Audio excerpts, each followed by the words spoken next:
اور high court آئے ہیں؟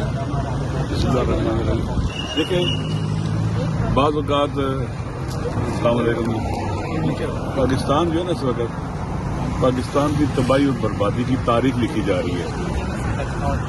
پارلیمنٹ اپاہج، عدلیہ پیرالائزڈ، کوئی ادارہ فنکشن نہیں کر رہا صحیح طرح سے، انتخابات صحیح طرح سے نہیں ہوئے۔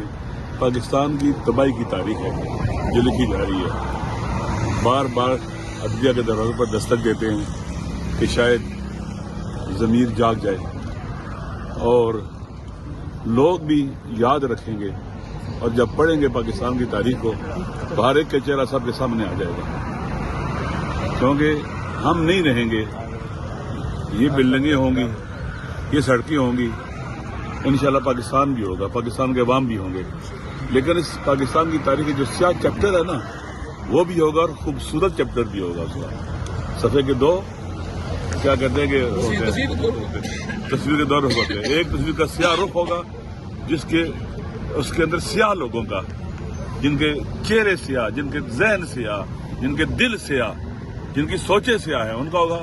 ایک طرف وہ لوگ ہوں گے جو حق کے لیے، رول آف لا کے لیے، آئین کی سپریمیسی کے لیے، پارلیمنٹ کو طاقت کو چشمہ بنانے کے لیے، عوام کو فنڈامنٹل رائٹس دلوانے کے لیے، اور پاکستان کو ساورن کنٹری باوقار ملک بنانے کے لیے، اور عوام کو امپاور کرنے کے لیے، عوام کو طاقتور بنانے کے لیے جدوجہد کرتے رہے۔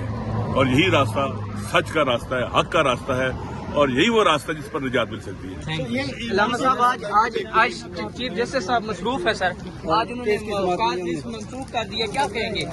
عمران خان صاحب کا جو کیس تھا وہ اب آج منسوخ کر دیا گیا ہے، آج سماعت نہیں ہونے جا رہی۔ یہ جو کچھ بھی ہو رہا ہے اسے آپ دیکھ لیں گے، پہلے انہیں انلیگل اور ایسی بوگس قسم کی ایف آئی آر میں انہیں سزا دی گئی ہے، اور اس کے بعد آپ دیکھیں ڈیلنگ ٹیکسیز ہوتی ہیں اور کوشش کی جاتی ہے کہ جتنا دیر تک انہیں جیل میں رکھا جا سکے۔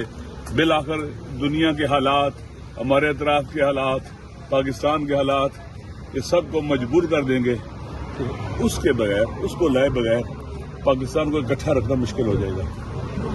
وہ ہے جو پاکستان کے عوام کو ان مشکل ترین حالات میں اکٹھا رکھ سکتا ہے۔ اب دن بدن صورتحال بدتر ہو رہی ہے، مہنگائی کی صورتحال آپ دیکھ رہے ہیں، پیٹرول کتنا مہنگا ہو گیا ہے، پیٹرول نہیں مہنگا ہوا، ہر چیز مہنگی ہو گئی ہے پاکستان۔ اور آپ جانتے ہیں کہ جتنے بھی کرائسس آتے ہیں، اکنامیکل کرائسس آئے تو براہ راست بوجھ کون اٹھاتا ہے؟ عوام۔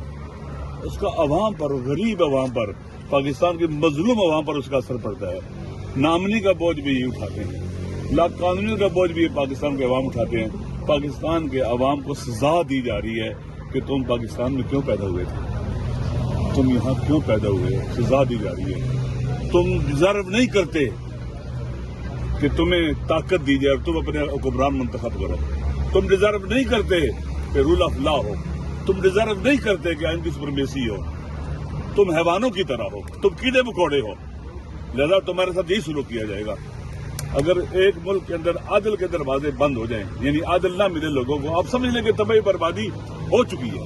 اس تباہی بربادی کو کوئی راستہ روک ہی نہیں سکتا۔ عدل کے ذریعے معروف ہے کہ ظلم کے ذریعے سسٹم چل سکتا ہے، مولا جی کا قول ہے، لیکن عدل کے ذریعے نظام نہیں چل سکتا۔ اس نظام نے عدل کے بغیر کفر کے ساتھ سسٹم چل سکتا ہے، ظلم کے ساتھ نہیں چل سکتا۔ جب ظلم آ جاتا ہے، عدل فقدان ہو جاتا ہے، تو سسٹم نے ڈھہ نہیں ہوتا ہے، تو وہ برباد ہونا ہی ہوتا ہے۔ لیکن سر ہم دیکھ رہے ہیں، سر ہم دیکھ رہے ہیں ظلم بھی، اور بڑا سنہری موقع تھا آپ لوگوں کے پاس کہ آپ لوگ عوام کے ساتھ روڈوں پہ نکلتے، جب 458 روپے پیٹرول ہوا، کیا سمجھتے ہیں اپوزیشن اس طرح کردار ادا نہیں کر رہی؟ دیکھیں اس وقت پاکستان کے جو حالات ہیں، دنیا کے جو حالات ہیں، ہمارے حکمرانوں کو ہوش کے ناخن لینے چاہیے، سب کو بلانا چاہیے، تمام سٹیک ہولڈر کو جمع ہونا چاہیے، اور پاکستان کے اندر ریکنسلیشن کر کے پاکستان کو یہاں سے حالات سے نکالنا چاہیے۔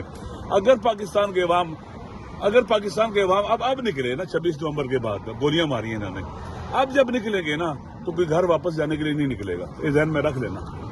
کوئی سوچے گا کہ ہم ان کو گولی مار دیں گے اور یہ چلے جائیں گے، نہ ہم جناب سب سے پہلے اپنے سینے میں گولیاں کھائیں گے، جنازے اٹھائیں گے۔ کیا موجودہ حالات میں نکلنے جا رہے ہیں 9 اپریل کو جواب دیتے ہیں؟ 9 اپریل کو نکلنے جا رہے ہیں، میری بات سنیں، پاکستان کی حکومت نے ابھی تک کوئی خاص اس قسم کا جو رابطہ جیسے مذاکرات ہونے چاہیے تھے نہیں ہوئے انشاءاللہ. شکریہ.